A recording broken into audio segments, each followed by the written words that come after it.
जी, sir जहाँ से आपको कहते हैं खुशामदीद।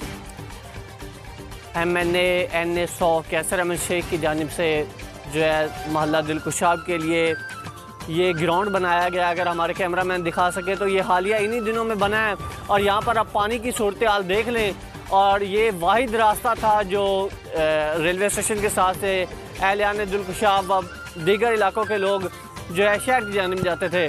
लेकिन ये प्रोजेक्ट जो ग्राउंड का शुरू किया गया है इसे अधूरा छोड़ दिया गया है। उसकी वजह से रास्ता तक बंद हो गया है और ये फ़ंड बिल्कुल ही इस वक्त जो क्या कहते हैं ज़ाया हो चुका है। शहर के बजाय आप बात करें पूरे पाकिस्तान में जो माशी सूरत हाल है, अगर इस तरह अधूरे जो प्रोजेक्ट छोड़ते हैं वो अगर आवाम के माशी निज़ाम पर लगा दिए जाएँ तो बेहतर है। इसलिए अहले इलाका का ये मुतालबा है कि अरबाब इख्तियार इस चीज़ का नोटिस लें और MNA साहब से पूछें कि इस तरह क्यों अधूरे प्रोजेक्ट छोड़े जाते हैं। अगर हमारे कैमरामैन आपको दिखा सके हम आपको विज़िट भी करवाएंगे।